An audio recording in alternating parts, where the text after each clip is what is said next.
What's up, guys? Max here with another episode of the ScuttleButt Show. Audio should be sounding good. I hope it is out there for you guys. Welcome back, everybody in the chat. Brick Gang in the house. Everybody's out there. Thank you guys for joining me today. I saw some comments about the music in the last couple episodes, and Justin, who's a big listener of the show and a good friend of mine, and over there on a patron, had given me a great recommendation to create a playlist on YouTube featuring the songs that are used in the show, and I'm going to be doing that very soon, so stay tuned for that. That's coming very, very soon. We've got a jam-packed show today about the Navy, a bunch of stuff out of the Air Force, and before you know it, we're going to be talking about Steven Segal himself, which I did not think was going to be a thing anytime soon, but we're going to be talking about that. We got a little bit of news out of Okinawa with somebody who's been making the rounds in a good way, so we've got that coming up too. So really quick, let me give a rundown through the chat here. We got Ryan, Andrew, Jojo, Amelia, Tyler, Chris, Regal, we got Steven, we got Justin, everybody. Danger Zone is in here. Ned is in here. What's up? Brick Gang in the house. So Steven says, if DWK can get to 90K, Max, you're on your way. Thank you very much. I appreciate that. Did you guys get a chance to watch the video I posted this morning to YouTube, the skit that I did? If you haven't, we're going to watch it at the end of today's show together, and I'll be able to laugh with you guys at it. We had a lot of fun making it. Shout out to my boy Ye out here in Okinawa who helped me with it. That was a lot of fun to make, and we've got a lot more of those planned and a lot more coming, maybe every week. It's all based on my experiences working with, Navy SEALs and Green Berets. It's going to be just me talking to me. One character is going to be like a Navy SEAL or Green Beret. The other character is going to be me in some of my experiences working with them. I'm also wearing my Space Force shirt today. I don't know if you guys noticed that. I'm rocking my Space Force shirt. Shout out to Space Force for always doing their thing and making a lot of great content for my show. Honestly, I couldn't do this without the Space Force. So today is, we have a bunch of stuff. We have a bunch of stuff today to get to. And so I figure I wouldn't waste any more time not talking about today's stories. And so the first one that we got is kind of a chill story. We're going to start with kind of a chill story out of the Navy. So the USS Sterett is getting a shout out from Task and Purpose for flying their badass battle flag on the way back to port. So we'll see this thing here in a second, but it says in ancient Greek folklore, the phoenix is a bird that cyclically regenerates or is born again. So the USS Sterett has returned from its more than 10-month-long stint at sea. By the way, if you guys have never been on a boat out to sea in the Navy, 10 months is an exceptionally long time to be at sea, and you can be sure that they did not hit a lot of ports because of COVID, so that would have been a really tricky deployment to be on. The Arleigh Burke-class guided missile destroyer sailed back into its home port in San Diego on February 26, so just a couple days ago, rocking a new and unquestionably badass battle flag showing a phoenix wreathed in flames and emblazoned in red, yellow, and orange. And we've got a picture of the flag flying right here. So let's check this out. A little Instagram video. I'll have to open this up. And we've got the flag flying here. And how cool is that? That's pretty good. That's pretty good. So shout out to them. The Sterett participated in a record-breaking deployment with more than 10 months at sea as part of the Nimitz Carrier Strike Group assigned to 5th Fleet and 7th Fleet, during which time they partook in freedom of navigation operations, supported Operation Inherent Resolve. By the way, Inherent Resolve is what's going on in Iraq and Syria and around the world, and that's the battle against ISIS and the kind of, growth that happened with them. When we first went back to Iraq in 2014 to combat this, it was Operation Inherent Resolve. So if you're not sure what that is, that's what it is. The USS Sterett was attacked by pirates off the coast in 2011 of Somalia who fired an RPG at the destroyer. The attack came during negotiations with the pirates who had kidnapped 4 Americans and held them hostage with intent to ransom them. U.S. Special Operations Forces prepared to board the pirates' vessel. The hostages were shot and killed. The U.S. troops killed 2 of the pirates as they took custody of the vessel and detained 15 others. That's insane. I think I kind of remember that. The USS Sterett had its commissioning ceremony in Baltimore, Maryland, at the birthplace of Andrew Sterett on August 9, 2008, after being produced by Bath Iron Works in Bath, Maine. Bath Iron Works. They must make a lot of ships. So this thing totally jacked me up here. Where am I? The USS Sterett's official motto is Forever Dauntless, and honestly, that's pretty fitting considering Its new battle flag shows a legendary bird that simply cannot die. There's something poetic about the vessel's new color, since the current USS Terror is actually the fourth. Its predecessors include a Belknap-class guided missile cruiser, which saw action in Vietnam and in Cold War, a Benham-class destroyer, and fought during World War II. The original USS Terror, a modified Paulding-class destroyer or Flivver, that saw combat in the First World War. And so there you go. That's that flag right there, flying the flag. I think that's pretty cool that the Navy lets the ships fly their battle flag as they're steaming out and back around. The Reagan that I was on, the carrier, had this 76 flag, like this red and white striped flag with a 76 on it. It was not nearly as badass. All right, the chat is popping right now. You guys are awesome in the chat. So let's see. When's the next AO Nixo collab? Soon. But I can't get a hold of AO Nixo right now. So if you guys are in his Discord or you got contact with him, tell him to hit me up, because I don't have any contact info for him except for YouTube. And it's been, I don't know, he disappeared off the planet to me. So if you guys can coordinate that, if you guys want to give a shout out to him, let him know to hit me up, then that'd be great. Can't wait to see a Space Marine. Can't wait to be a Space Marine. Danger Zone, get some. Justin says better have gotten their beer days. How much you want to bet they did not? I bet they got totally screwed out of everything. Where's Syfy? Yeah, where's Syfy at? So, hello from Texas, Audra. Audra, what's up? Welcome to the chat. Like a phoenix rising from Arizona. Frank Costanza. Ned says, wait, what ship has the Aegis missile system? A bunch of ships have Aegis, right? Don't a bunch of ships have Aegis missile systems? Earl says, hey, Rachel. Hey, Rachel, what's up? Welcome to the chat. Glad as always to see you.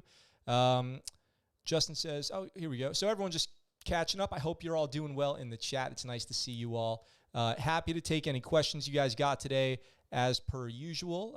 If you guys have any questions or comments, you know, I'm always monitoring the chat for those. So, oh, what's up? Pretty Boy Swag with $2 dono, road to 90K. Thank you very much for that. I appreciate that. Pretty, it's always an honor to see that come through. Road to 90K. Hey, we're taking it one step at a time. We're taking it one step at a time we're about to hit 1,200, 2K, 10K, 25, 50, 100, whatever we get to, we'll see. We'll see what happens. I'm optimistic. You know, things are continuing to grow. You can't predict it, though.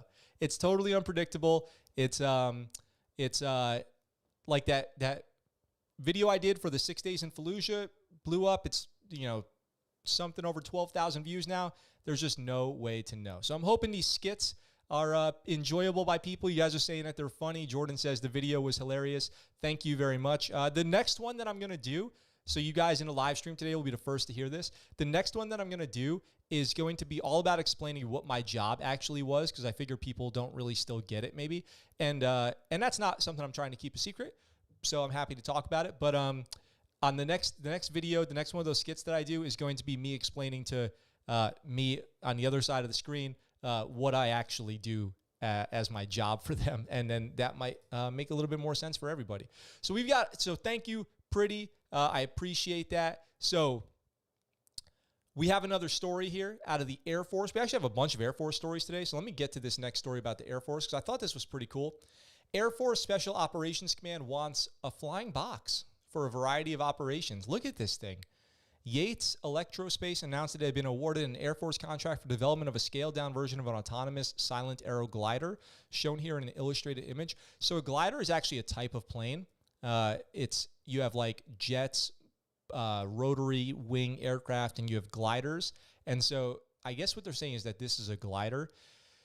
Air Force Special Operations Command headquartered at Hurlburt Field.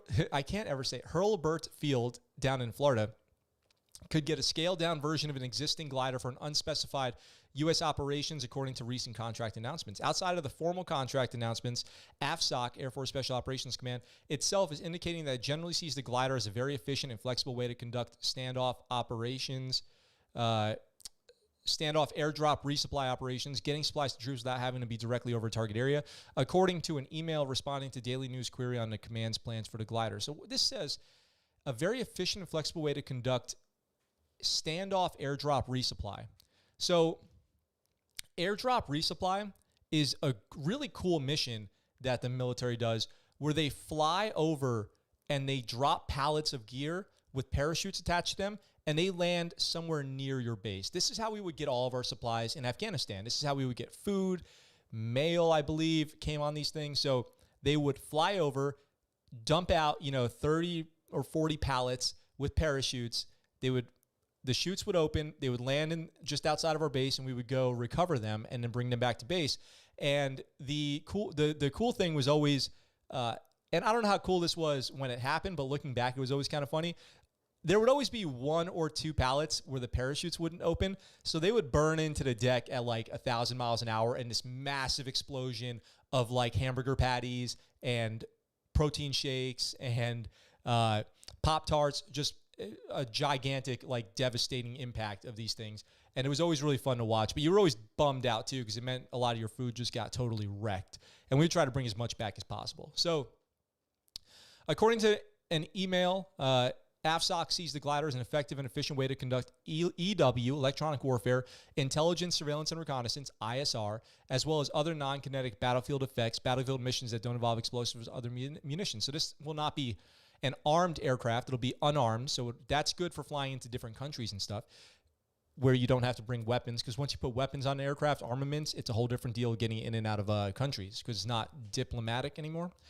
So the glider, designed for launching out of the back of a large aircraft such as the 4-engine C-130, comprises of a wooden box with an aluminum frame that measures 2 feet tall, 2 feet wide, and 8 feet long. Oh, it's small. Smaller than I would have thought. Oh, it's a wooden box with an aluminum airframe. So this glider must just carry the gear and land, and then it's one-time use, I suppose. The box, which can carry more than 1,600 pounds of cargo, is subsequently outfitted with an autopilot-equipped nose cone and a rear twin-tail assembly, according to the diagram on a website describing the craft and its capabilities. The Silent Arrow is pushed out of its host aircraft, 4 wings atop, the box springed out to send the glider into flight with a full payload launched from 25,000 feet, and it can glide for up to 40 miles. So every aircraft has a glide ratio. It's how far forward it will go for every 1 foot down is generally how it's expressed. So, 12 to 1, 10 to 1, 20 to 1. So 25,000 feet in the air is 40,000 miles. So that's like 4 miles high, and it can glide for 40 miles. So that's like a 10 to 1. So 10 feet forward for every 1 foot down, this thing will glide, which is very efficient. And then it hits the deck, and it probably is going to be in fairly rough shape after that. So it's not clear exactly how much smaller the glider wanted by AFSOC will be in comparison with the full-size glider, but a news release announcing the contract awarded to Silent Arrow, which is part of the Yates Electrospace, notes that it will be scaled down sufficiently to be deployed from a cargo ramp of an Osprey, so that's got to be pretty small to fit in there. It can also deploy the Silent Arrow version from various helicopters, according to reports on a recent contract. So it's small. Like, there's no helicopter, even like a 46 or whatever, 53 is that big. So this thing must be pretty small. Silent Arrow. Well, but then again, helicopters could carry it underneath too. So I guess it could be slung loaded from a helicopter, like off the cargo hook. Silent Arrow will do its work under the contract in partnership with the Air Force Research Laboratory, headquartered in Ohio's Wright-Patterson Air Force Base. Neither the news release or other sources of info on the contract, officially titled Feasibility of Downsizing and Adapting Commercial Silent Arrow Cargo Delivery, UAS, Unmanned Aerial Systems, to meet specific AFSOC operational requirements, indicated dollar amount of the contract. It's probably like a pretty expensive contract, hundreds of millions of dollars maybe.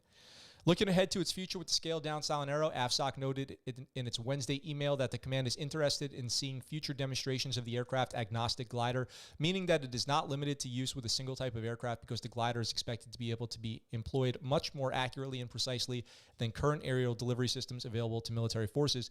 So it does totally make sense to me that a glider would be a better option, because as it is now, they're using parachutes on pallets, and those can be, jacked up by wind. They can be, they can burn in pretty hot, and they're not guided. So having a guided glider sounds pretty cool. And then let's say you're out on op and you can run up and grab your gear out of the back of this thing, whatever's in it. You can have a pretty good idea of where it's going to land, so you could meet it there at the exact time it's supposed to land there, grab your gear, hit the road. I think that's pretty cool, but it's really small too. So what type of gear would this actually be? It would probably be like rations for a mission, medical supplies, ammunition, stuff like that. So it's not going to be like resupplying full bases with, vehicle parts and things like that. So curious to see more. I think that's actually a pretty cool idea. And I wouldn't be surprised to see rotary wing type drones, like helicopter, quadcopter type drones doing a similar sort of mission in the future. But a glider is going to be a lot cheaper, I assume, and a lot less of a loss if one, is totally destroyed on impact or unrecoverable or something like that. Let me catch up on the chat here really quick. Rachel, skit was great. Thank you very much. Audrey, you sound great this evening. Thank you very much. Andrew, how do you eat an elephant? What is it, one bite at a time, something like that? Steven says, one bite at a time. That's, oh, cool. Love the skit, Audrey says. Thank you. Chris Hernandez says, red paint. Explain that one to me. Maybe I'm missing it. Crayon paint? That looks like what I would make in first grade. Oh, are you talking about the aircraft right there? That's pretty funny. Those look like a little class project on like a diorama. Larry says, I know someone who did 2 deployments, 06 and 07 on the Reagan. She was in VFA 22. So I was on the 06 deployment on the Reagan, Larry. I did the 06 deployment, the initial maiden voyage of the Reagan, the first Westpac. I'm not a plank owner of the Reagan, but I was on that first deployment. That deployment was pretty cool. I only did about half of it, to be totally honest, because I left to go to A school after that, in the middle of that deployment. So I did about half of that deployment and beat it off the ship. But the Reagan was a workhorse for the Navy back then because they did deployment in 06, deployment in 07, then they did a deployment and then a rim pack, and then they did a deployment because the Washington, like the bridge caught on fire, like a hazmat fire, so the Reagan deployed again. Then it moved to Japan, and it was just like that ship was just getting worked over. Chair Force stories are always the best. Andrew says, how does the Air Force get such nice living with all that budget spent on R&D? The Air Force just manages their budget. They just put more money towards MWR. They put more money towards building barracks. Like when I was in, for example, Bagram, Afghanistan, the Air Force built their own apartment buildings. Maybe that's overstating a little bit, apartment buildings, but like, duplex style buildings of living for Air Force in Afghanistan. And the rest of us were living in like, Connex boxes and, metal huts and stuff like that. They just know how to do it. It's like in the Air Force, you can work at the gym.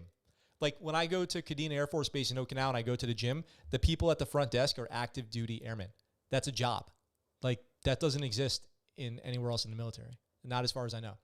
Justin says, as long as it wasn't the energy drinks burning into the deck, dude, energy drinks were like gold. And we had these weird ones that I've never even heard of. But yeah, it was always super heartbreaking if something good got destroyed. 53s are huge, Audra, but like compared to a C-130 or a C-5 or something like that, then, you scale it down. Glider seems like a good idea. Surprised it wasn't thought of earlier. That's a good point, but there's always there's always the current thing is good enough type attitude, like why fix what ain't broke? Andrew says some hypersonic R7D is going on at Wright Patterson. I got to check that out. R&D. I got R&D. Oh, some hypersonic R&D going on at Wright Patterson.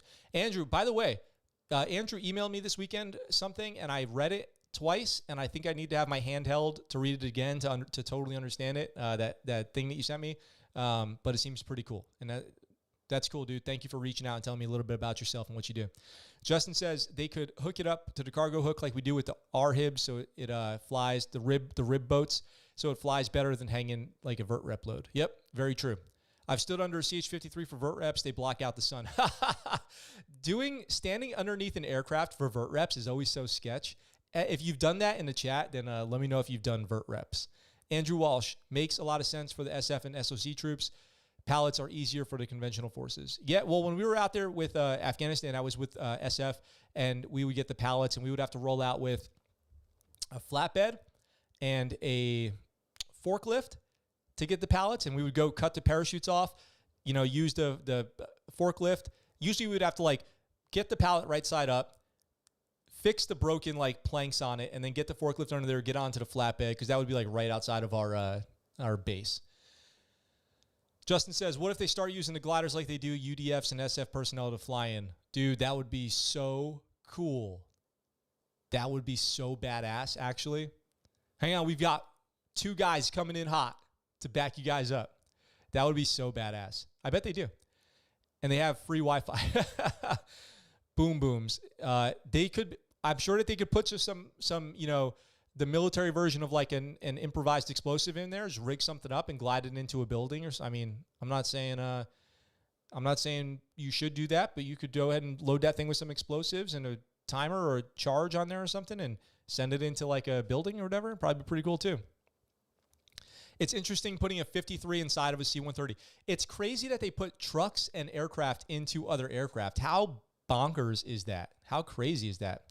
Stan needs a boom boom. I assume you're saying Afghanistan needs a boom boom, Regal. I'm sure that's you and Jones chatting there. Worked on 53s in the Navy. Nice, Audra. 53s are awesome aircraft to work on. That's pretty old school. They've been around for a long time. I've flown in a couple, and I worked on 60s, and I never liked flying either. Always a little sketch to me, especially in Iraq or Afghanistan. Always heebie-jeebies. So there's another Air Force. It's all about the Air Force. We got like 3 or 4 more Air Force stories to do today. It's all about the Air Force today. And this next story, oh, by the way, guys, if you haven't had a chance already to check out the links in the description on how to support the channel, you can buy yourself a t-shirt at ScuttleButtShow.com. You can become a patron on our Patreon, link down below. And if you do become an elite level patron for $10 a month, on the second month, I'll send you out a free ScuttleButt Show t-shirt to whatever address you tell me to, whatever size you want. So if that's something you're interested in, getting yourself a shirt, nice quality shirts, then check out the Patreon down below or ScuttleButtShow.com. So we've got this other story here out of the Air Force, and what this is, I don't know. I didn't even read it. I didn't pre-read this one, so we're going to go through it together. Air Force General, field this next-gen fighter in time to beat China. So look at this sketch here. The Air Force is looking beyond its penetrating counter-air concepts unveiled in 2016 and is now moving toward a family of systems. So a family of systems generally means you have a 3 or 4 aircraft or whatever it is that are all kind of, they work together to accomplish one mission, and they all serve a different sort of task. So you have let's say the small, medium, and large version of something, and the family of systems would be like, I need the small one for this and a large one for this, and then later we'll need the medium one, something like that. That's a very, very, very basic kind of explanation of a family of systems. The Air Force must field its next-gen air dominance NGAD fighter soon if it wants to compete with China, the general in charge of the service's fighter fleet said Friday. Mark Kelly, head of Air Combat Command, said he is confident that adversaries like China facing this new technology will suffer a very tough day and tough week and tough war. He's saying if we have this aircraft. What I don't know and what we're working with our great partners is if our nation will have the courage and the focus to field this capability before someone like the Chinese fields it and uses it against us, he said during a virtual chat with reporters at the Air Force's annual Aerospace Warfare Symposium. In September, the Air Force revealed it had quietly built and flown a brand new aircraft prototype that could become a future advanced fighter jet. Officials have said the NGAD defies traditional categorization as a single aircraft platform or technology. Instead, it's made up of a network of advanced fighter aircraft, sensors, and weapons in a growing and unpredictable threat environment. Oh, interesting. The NGAD program could also include fighters and autonomous drones fighting side by side. So maybe this is one of those aircraft that launches other aircraft or has like a swarm technology built in. We just need to make sure we keep our narrative up and articulate the unambiguous benefit we've had as a nation to have that leading edge technology, ensuring we have air superiority for the nation and the joint force, Kelly said. When asked how close the Air Force was to fielding NGAD, Kelly demurred. The Air Force is developing NGAD alongside a future fighter roadmap in an ongoing TAC Air study. Air Force officials are trying to determine the right mix of aircraft for the future inventory and assessing how future air concepts would fit into the mix of 4th and 5th gen fighters.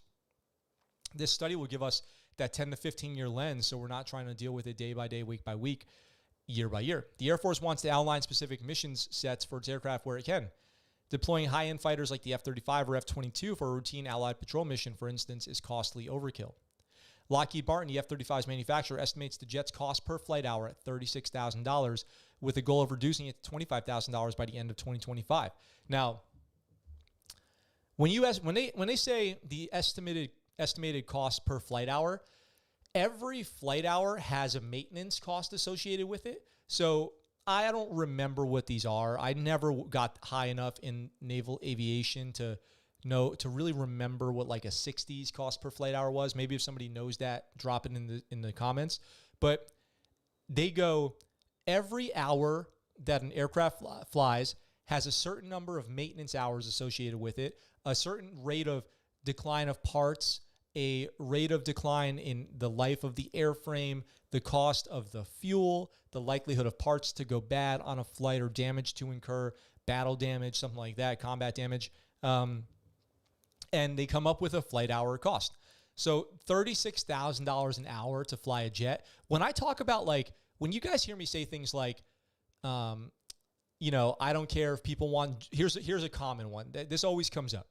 I don't care if people get like gender reassignment surgery in the military. And people say like, you want our tax dollars to go to that? It costs $36,000 an hour to fly an F-35. Can you think about, have you ever thought about that? $35,000 an hour to fly this plane, and we're flying these things probably hundreds of hours a day, at least hundreds of hours a day around the world, okay, on these long missions. And then you do like, if there's a mishap or something, that's like $1 billion or whatever, and we don't blink an eye. And then all the if you just think about the cost per flight hour of the U.S. military's, just the Navy, for example's fleet of aircraft that they fly every day, it's incomprehensible, okay? It's unimaginable what we spend every day money-wise. I mean, there's no wrapping your head around it. It's insane. So anyway, cost aside, and then the Navy will like shut you down. The military will like shut you down if you go like, hey, we need $500 for, new gear that's going to save everybody's life. And they're like, $500? You can't come in here asking for $500. What do you think? We're made of money? No, denied. That is denied. Please go back down to your shop. That is denied. Come back on September 1st when we have $800,000 to waste and we need to spend it in an emergency fashion on useless things, okay? Will you come back then, please? We'll probably deny you and make you buy a lot of staplers and pens, but just beat it for now. We can't talk to you about this right now. What was that? I just went on a whole thing, a whole spiel. But it's so upsetting. The way the military spends their money is it's traumatizing. If you've ever been involved in how the military spends its money, it's traumatic, okay? Like, it's hard to recover from the dumbness of it, okay? Just as a heads up. So the F-35's role as premier multi-role combat jet remains unchanged despite discussions of new fighter development. It's still going to be the centerpiece of much of what our Air Force does for decades to come. Charles Brown, CQ, this week disputed reports that the F-35 was a high-cost Pentagon failure, saying that was nowhere near the case. The F-35 is not a failure. The F-35 is not a failure, I agree, but it's kind of become a joke as far as like deadlines and budget and, expectations not being met and all that stuff.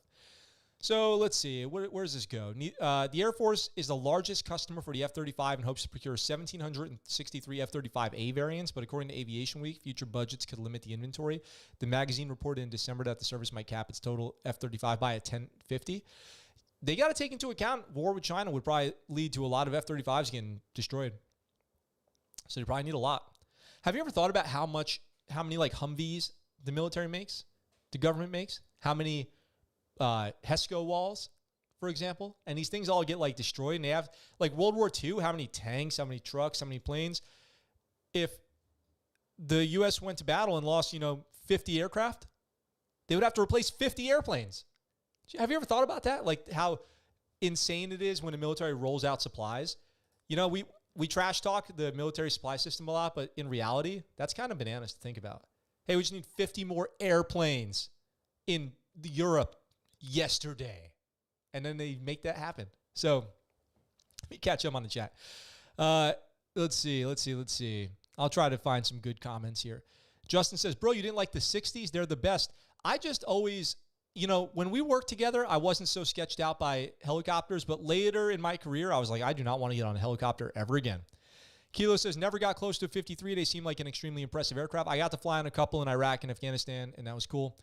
I was on a supply ship, AOR-6. We had 2 CH-46s, but when we did vert rep, unrep on a Gator freighter, their big birds would carry some of the load too, Larry says. So me and Justin did a deployment on a supply ship. That was really fun. AOE 12? What was that, Justin? Andrew says, so it's modular. I think that it's not modular. I think it's its own thing, but there's like a big brother and a little brother version of it that are used for different mission purposes. I mean, some of it's probably modular. All these aircraft are modular in some ways.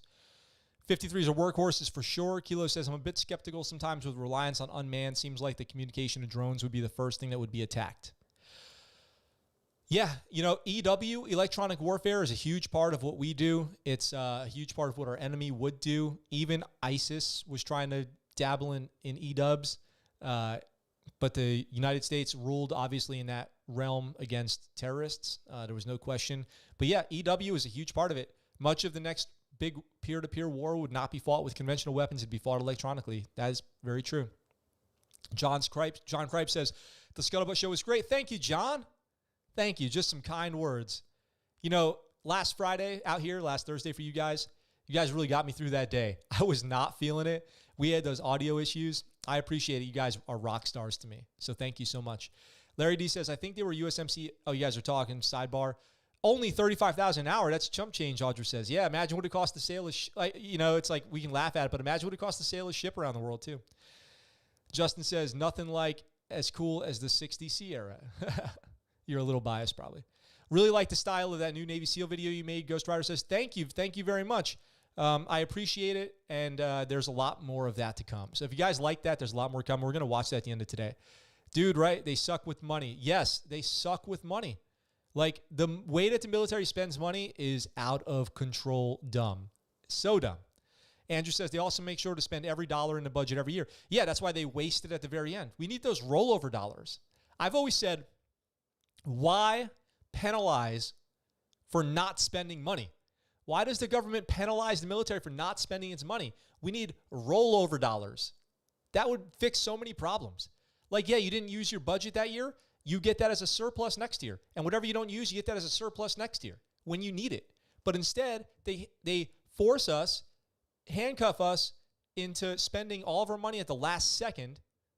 So annoying. So annoying on things that we don't need. F-35 being able to data link into everything makes it unique. F-35 is a huge, huge amount of computing power and electronic capabilities. That is for sure. Justin says, bro, the aircraft boneyard in Arizona is crazy huge. I actually really want to go check that out. I actually really want to go to an aircraft graveyard, boneyard. They're scattered around the country. I really want to go check that out. World War II, bad time to be a tanker. Oh, yeah, I just watched Fury the other day, actually. Rewatched it. Insane. Fury, by the way, I don't know. I'm so off my general topic here. Fury is not based off of a true story, but what it is, it's like a whole bunch of true stories that they combined into this one story where like every crazy thing that ever happened to a tank crew in World War II happens to these guys in like 3 days. So that's what I know about Fury. Danger Zone says, not just the airplanes. Yep, very true. Regal says they were cranking out a B-24 every hour at the height of World War II. Yeah. How crazy is that? Wow. Wow, the military is an incredible place to learn economics. SCP, yeah. Yep. If Amazon ran like the military, it would not be in business very long, I'll tell you that. Kilo says, yeah, Liberty ship like every week too. Yes. Yes, Liberty every week. Damn, Liberty ships are old as hell. Fury is highly unrealistic. Yeah, Fury has a lot of things that are not realistic. It's true. Okay, so we are cruising through time here, and we've got some stories that I want to get to. So let's see. Where are we going here? Where are we going next? How about here? So I told you guys about this story of this ROTC, Army ROTC cadet, whatever you would call them, who was murdered while attending college, sadly, and there's some updates on that. So I figured I would jump in and tell you the updates. Arrest warrant issued for suspect in killing a National Guard officer and Yale student Kevin Jang. An arrest warrant has been issued for a suspect in the slaying of an Army National Guard officer and Yale graduate student. Kin Wan Pan is wanted in the February 6th killing of 2nd Lieutenant Kevin Jang, who was found lying outside his car on a New Haven street with multiple gunshot wounds. Pan, 29 years old, is believed to be staying in the Atlanta area and should be considered armed and dangerous. So if you're in the Atlanta area, the Georgia area, look out.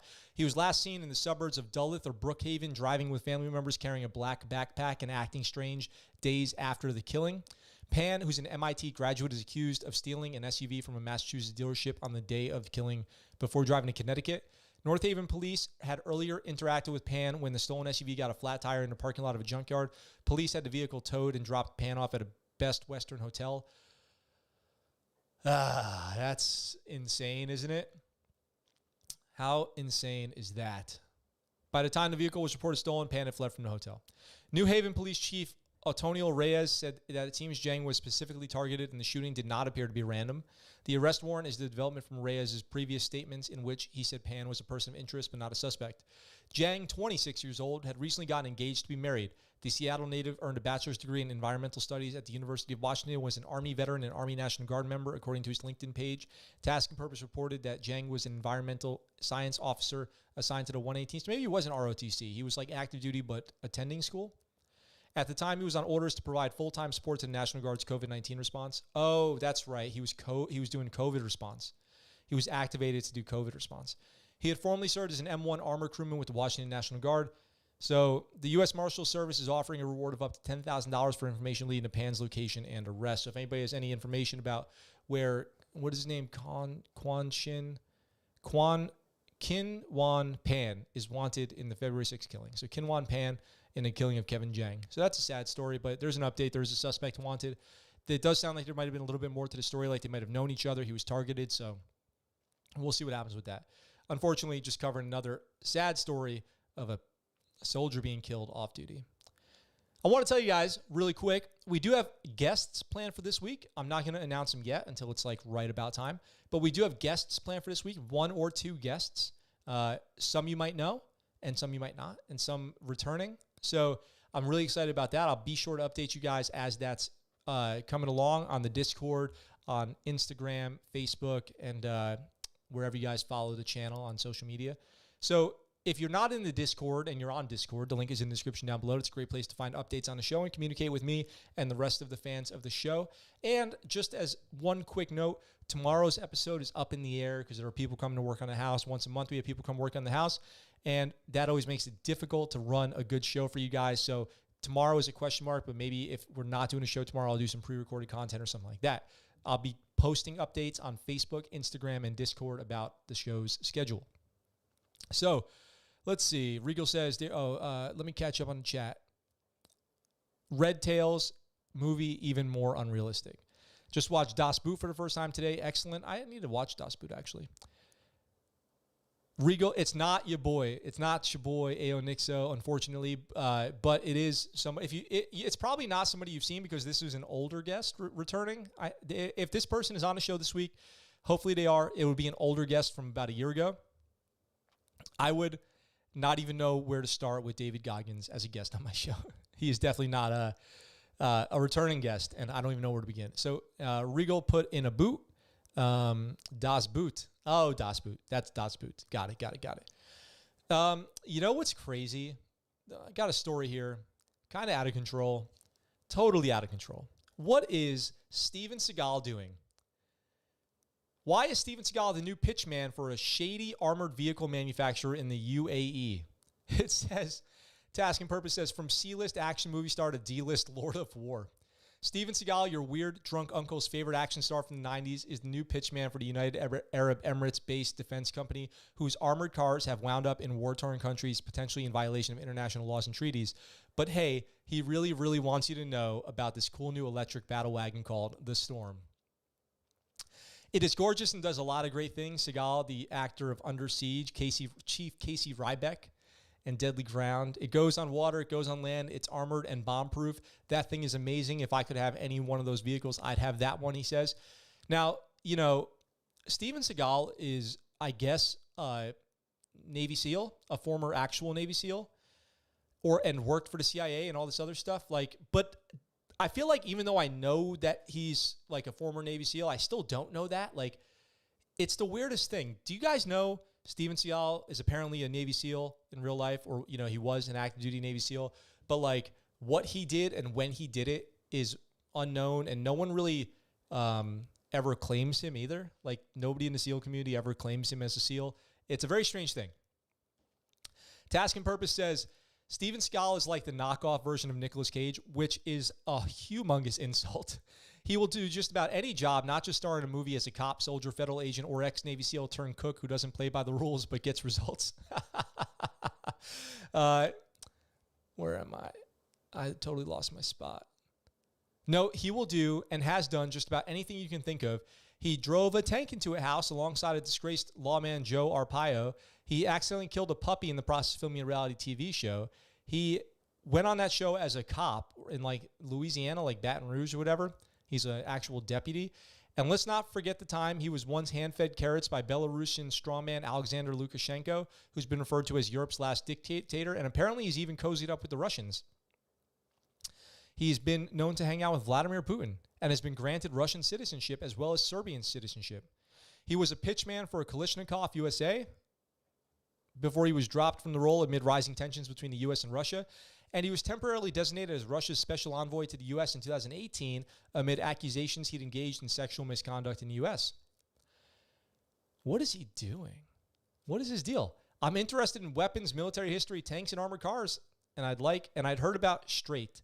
I was very impressed, Steven Segal said, before going on to claim that the company's armored vehicles are probably the best in the world.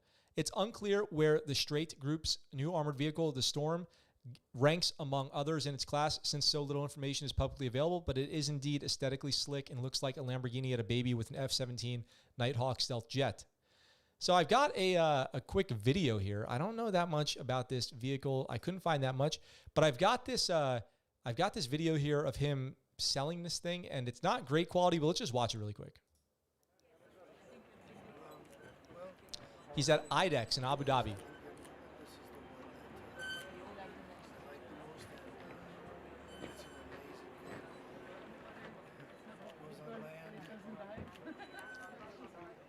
Hold up. Those are hair implants, right? Like, that's fake hair. That's fake hair. Come on. Come on, Steven. That's fake hair. Why does your hair look so fake? Is it a wig? It's fake hair, right? It's got to be fake hair.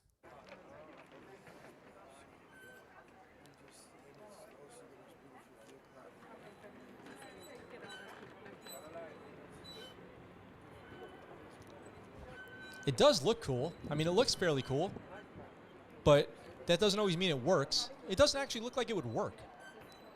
It looks, look at those doors. How are you supposed to, look at these doors. These are actually really dumb looking. Like if you were ever getting shot at and this door opened, everyone inside would die right away. You would just shoot. I mean, it's got like a through and through hole right here.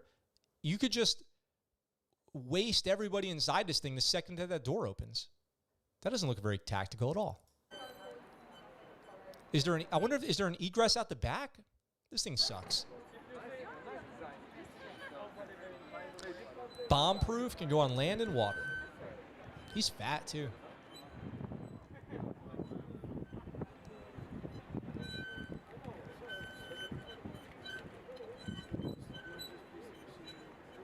He just said it's a gorgeous piece of machinery.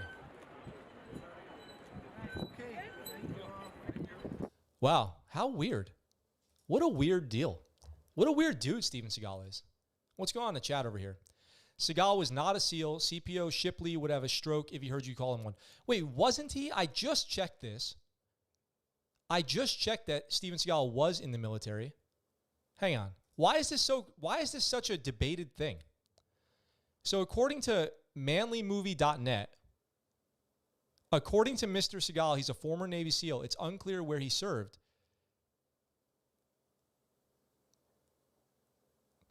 He had told former business partner and ex-soldier Gary Goldman that he'd been a frogman. Goldman was suspicious. Then one day when pal Randy Wildner invited both out to dive for treasure, Goldman's suspicions grew more. Wait, oh, did he claim to be a SEAL and he wasn't? Is that the deal? What is the deal? Why is it so hard to find out if Steven Segal was in the military? There is no evidence to suggest that Steven Segal has ever been in the military, although he did pursue a career in martial arts in Japan prior to returning to the U.S. Though not a military man, Steven Segal has taken on the role of several characters, including Casey Ryback in Under Siege. So he was not in the military? Why does everyone think Steven Segal was a Navy SEAL? Because he said that once? Is that why I'm thinking that? Am I just way off and he was not?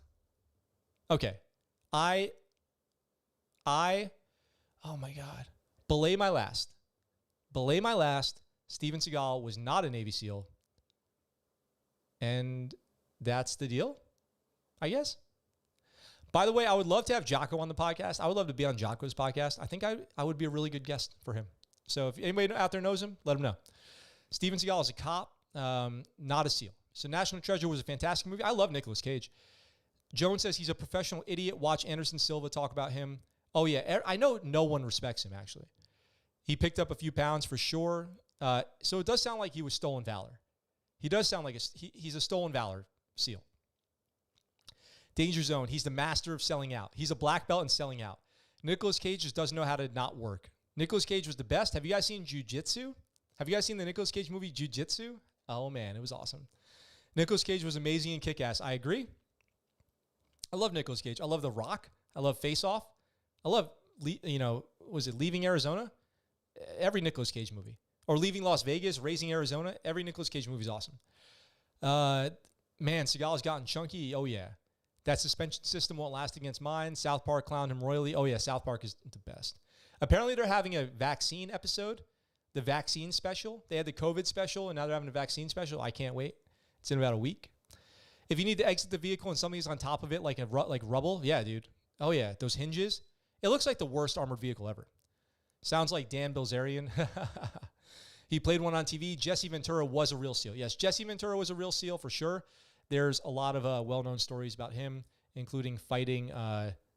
Who did he fight? Who was that famous SEAL who knocked out Jesse? Chris Kyle. Chris Kyle apparently knocked out Jesse Ventura at a bar one time. Really quick, you know what? What time is it? Let's go to this. Let's go do this. Because this is cool. The Marine Corps updates its rifle qualification. So the Marine Corps updates its rifle qualification. Interestingly, the Marine Corps, where everyone is known as a shooter, every Marine is a shooter, every Marine is a rifleman, right? Changes are coming to the annual rifle qualification, and they're coming soon. Marines will be shooting in a more realistic scenarios wearing combat gear, hitting moving targets, and shooting drills in the sequence if they want to qualify with their individual weapon, be that M16, M4, or M27. In a call with reporters, the heads of the Marine Corps marksmanship training detailed the changes, which will start rolling out in the coming months. But say goodbye to the 1900s era rifle training, and generations of Marines have slogged through 2 weeks every year because of October 1st. As of October 1st, every Marine will be doing their annual rifle qualification, as it is now known under this new, more demanding system. We came up with a course of fire that gives back to commanders, said Colonel Mark Liston, commanding officer, Weapons Training Battalion, Quantico. Quantico being a Marine Corps base, if you didn't know that. Unless you're a new officer candidate or recruit, in that case, traditional initial marksmanship training and 2 weeks of snapping and drills, shooting slick, and in the century-old standing, kneeling, and sitting and prone positions will still apply. Oh, yeah, standing, kneeling, sitting, prone. But for the rest of the Marine Corps, a lot is going to change. Or if you ever had to do it with the gas mask, have you guys ever done rifle qual with gas masks? That is the worst. But for the rest of the Marine Corps, a lot is going to change. There's no more sitting position. Shooters will wear combat gear from head to toe and use barricades. Even the old targets are gone. A new bad guy photo.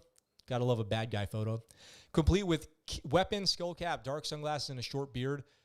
Who is that? Who is that enemy? Who's that supposed to be? Replaces the round bullseye and the shoulder outlines of old.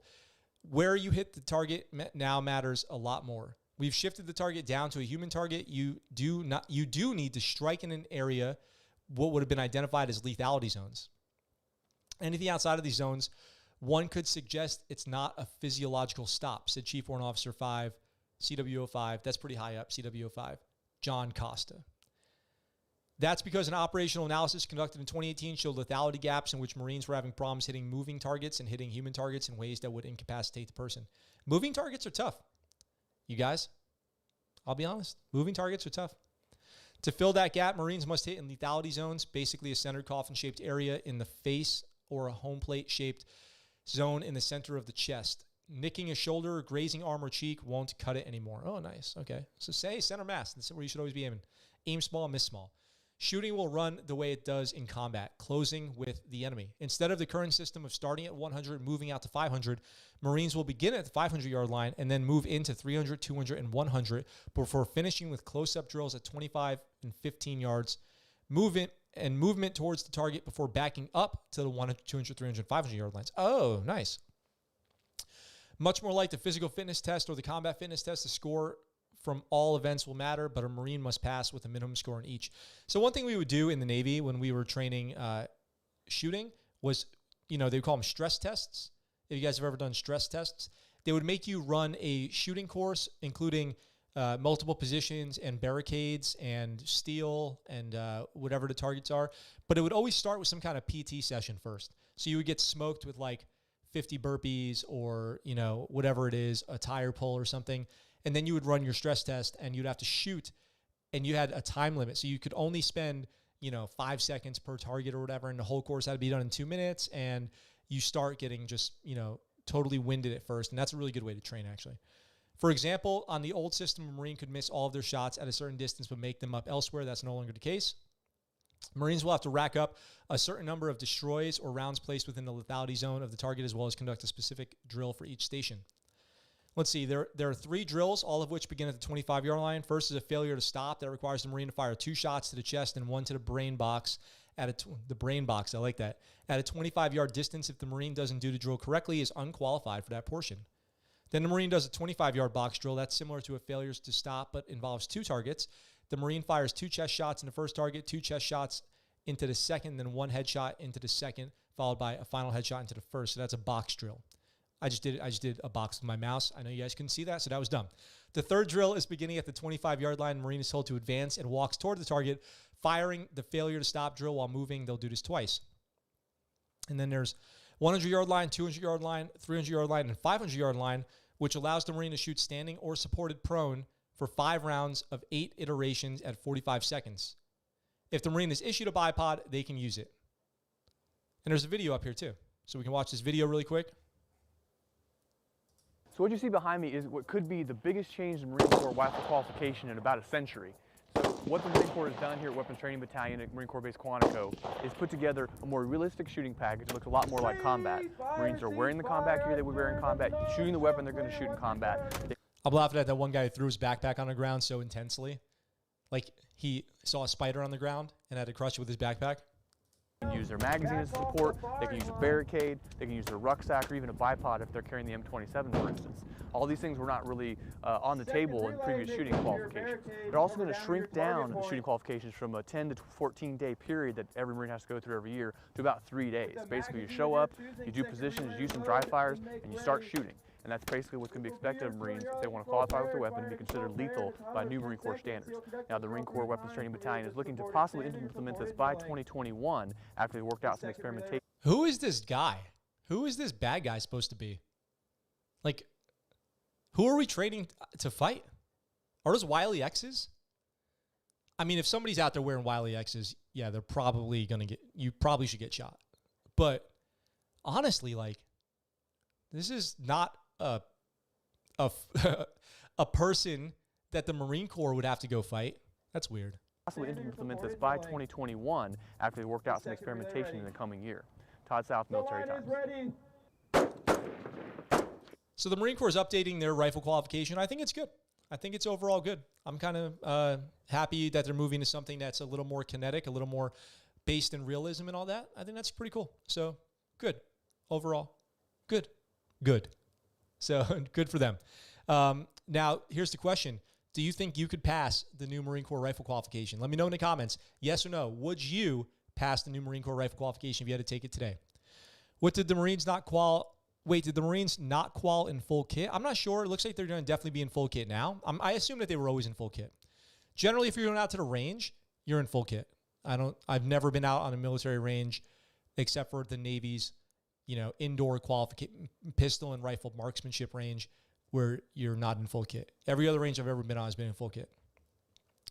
Hell yeah. Without NVGs at night is so fun. Without NVGs at night is not fun at all. What are you talking about? I did not like shooting at night without NVGs. And shooting at night with NVGs is also just the worst because, they're always falling down and you have to adjust them. And then you're trying to just barely see and adjust focus and all this stuff. And then your laser has to be doped in perfectly. Joan says, I love shooting moving targets. It is fun when you get a chance to train on moving targets for sure. And hey, maybe they're people. Everyone knows you can't shoot, Jones. Damn, Regal Savage. Damn, I'm actually going to have to try Air Force sounding kind of good right now. Hey, if you're trying to be a Marine, you got to learn how to shoot. Okay? The few, the proud, right? I would love to shoot at a moving target, Audrey. Audrey, do you like to shoot? Do you shoot? Larry D says, CW05, he must have fought in Bellawood. CW05s are generally old as hell. Let's see. You should do both qualifications. Agreed. And I thought it was cool that the Marines used to spend 2 weeks shooting every year, and now they're going down to 3 days. So that's maybe the one downside. Dangerous Zone says, that's Florida man. Yeah, your target is Florida man. Larry D says, looks like a Hell's Angel. Reminds me of a scene from the movie SWAT. Rachel's laughing. Good. I like to see laughter out there. Looks like a January 6th guy. I could pass it, no problem. My exact thought, Justin. You know, it crossed my mind too, but I didn't want to say it because I really don't think that that's what it is at all. I think they're just trying to find, like, what could be the least insensitive target to put up there. And so that's why at night you use tracers, just walk it on. Yep. That's easy with, like, crew-served weapons for sure, but it's definitely harder with like an M4 where you're not really opening up full auto. But if you have a crew-served weapon and you have every 5th round a tracer, it's a lot easier to figure out where those rounds are going. Cool. Audra, love to shoot. I love to shoot also. I haven't shot in a long time. Let me show you guys something really quick. So you saw this in a video yesterday, or if you watched my skip. Hang on one second.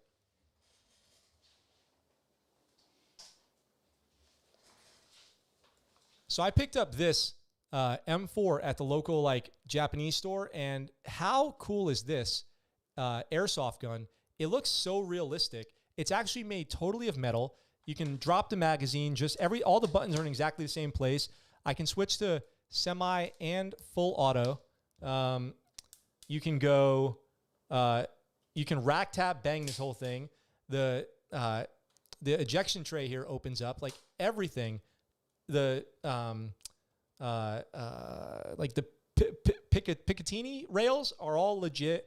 It's got day and night sights on the oh my God. On the your rear sight has the day and night sights, and your front sight can be adjusted, and your front sight can be adjusted, zeroed in. The muzzle is all metal. You could muzzle strike somebody with this thing, no problem. The stock back here is adjustable. I mean, it weighs the same. Like, this isn't, it like literally weighs the same. This is an M4. This is like a straight up M4. It even says, like, government issue M4 on the side of it. So this is what I used in my skit yesterday, and this is what I'll be using in all the future skits. But I thought this was so cool, and I picked this up at the store, at the local Japanese store, and it's pretty dope. I like it. It's legit looking. By the way, hashtag legit from those videos. I don't know if you guys caught on to that. The stock does collapse. So I don't know if you guys saw my video yet, and we're about to watch it, but the hashtag legit is going to be a thing. So I hope you guys got that was the joke. Dude, can't even name the parts. I haven't held an M4, a real one, since 2016. Probably 2016. Like, it's a perishable skill, I'll tell you guys that. I haven't held an M4, an actual M4, since 2016, and I was actually thinking when we were shooting that skit, I'm like, if I went to a range right now, how would I do? If I had to go do house clearance, like we were talking about the 10th Mountain guys, would I even be able to, like, do that successfully if it was just me, like, follow procedures? Probably not. It's a super perishable skill. So don't blame me too bad for forgetting the name of the parts. I just haven't done it in a long time, and it's totally a perishable skill. So I probably need to refresh. I probably owe it to you guys if I'm going to be doing these skits to at least know the name of the parts. So let's see. Andrew says, are you sure you didn't get that from the Yakuza? I promise it is an airsoft gun only, but I guarantee you also I will not be taking it out on the streets. It's legit. So hashtag legit. You cannot own firearms in Japan. There's no guns in Japan. So nobody can own guns in Japan. Nobody should have a gun out here. I don't think too many people do illegally either. Like, I have never heard of a shooting in Okinawa, at least, at all. So I don't even think there's a big illegal gun problem out here. There are no guns in Japan. No guns allowed in Japan, to clear that up. So you guys saw, I'll stay over here for a second. So you guys might have seen that skit. We're going to wrap up the show here by watching it. And I'd love to hear you guys' feedback on what you think would be funny in a future skit. I've got more of these on the way, probably one every week or two. And I am excited to get these going. They're really fun for me to make. And I hope that they're fun for you to watch. So if you haven't seen it yet, here is that skit. We'll watch it live and tell me what you guys thought was your favorite part, least favorite part, and what you would like to see me cover in a future one. Hey, Chief, just get back from an op? Yep, went out, conducted an op. Oh, that is pretty legit. Super legit. How long were you out? Little 3-dayer? 3 days? Yep. Even though it's cold? What? You guys went out on an op for 3 days, even though it's cold and the weather's not nice? Yeah, of course.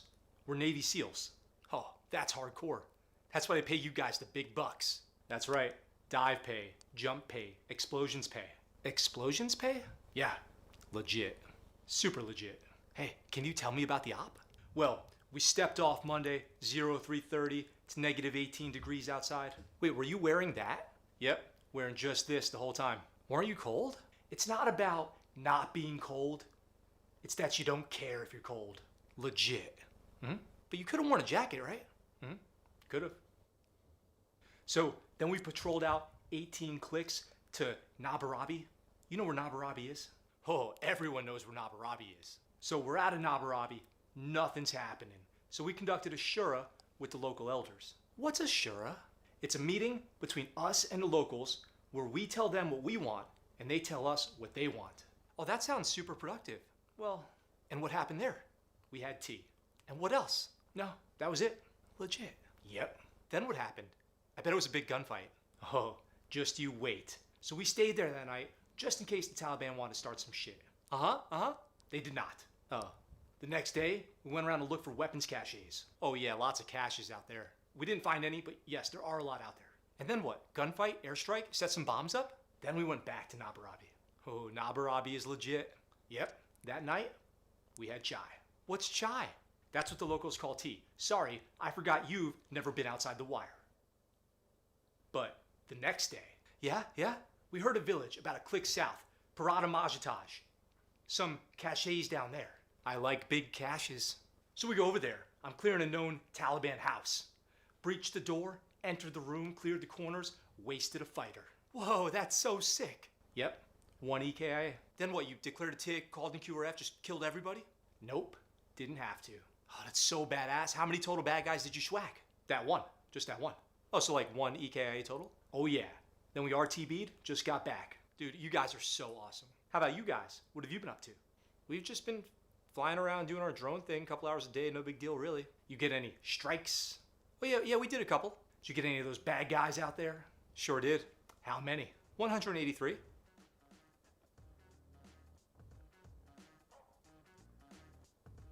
What's up, guys? Thanks for watching. All right, so I hope you guys enjoy. If anybody hadn't seen that yet, now you have. I appreciate all the feedback. Pretty, with a $3 dono, said, I think the Golden Globe should put you in for Best Actor for your skit. Thank you very much. I'll be patiently waiting for my Golden Globes. If not, I'll settle for a Dundee. I'll take a Dundee. 183, hashtag super legit. I thought explosions pay. So explosions pay is like a joke on demo pay. So the whole thing was like just a huge satire piece. I appreciate you guys watching it and giving me some positive feedback on it. I hope you guys enjoyed it. Over on Patreon, there is a BTS video with some outtakes. And after all of these, I'm going to keep posting to Patreon separate videos with outtakes and little comments for the patron page. If you guys want to check those out, get over there and join Patron at any level, and you'll have access to those. A lot more of these coming. They're all based on my actual experiences with working with SEALs and Green Berets, like I said at the beginning of the episode. So all of these stories are based on some kind of real experience.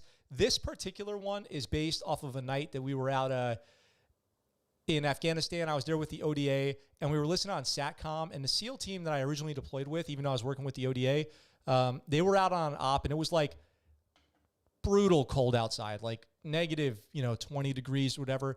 And they're out there on the radio, and they were calling in, all their movements and, the stages of their operation. And eventually they called in some contact, and they had like 2 EKIA. And I was like, man, that's a lot of work for 2 EKIA. It was a long night for that's it. And no, caches or caches, if you guys picked up on that joke, nothing else. And I was like, man, that's a rough night.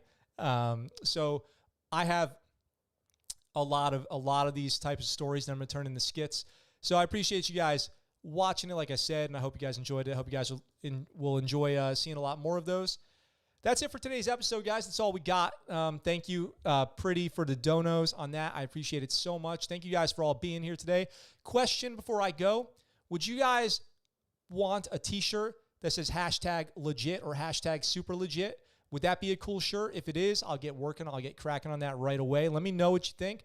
Let me know, as always, how you're liking the show. You feel free to email me at thescuttlebuttshow@gmail.com, Instagram on The Scuttlebutt Show, Facebook at The Scuttlebutt Show, and the Discord links in the description down below. If you have a chance to invite somebody to come watch the show, that's one of the best ways to support the channel right now, is just invite a friend to come watch tomorrow or 2 days from now. So you guys might see me tomorrow. You might see me on Tuesday, U.S. time, 1800. But either way, stay tuned to our social media channels. And if you don't get a notification tomorrow about 5 minutes before 1800 Pacific, you'll know that we don't have the show. So I will, let's see. Steven says, thank you. Thank you, Steven. Thank you. My thanks go out to you. Audra says, cool shirt. Super legit. #super legit. And yeah, so maybe we'll do that. Maybe we'll knock one of those out. With that being said, as always, I had a blast today. I hope you guys did too. I look forward to talking to you very, very soon. And I'm out for now. Is one of the most insanely idiotic things I have ever heard. At no point in your rambling, incoherent response were you even close to anything that could be considered a rational thought. Everyone in this room is now dumber for having listened to it. I award you no points, and may God have mercy on your soul.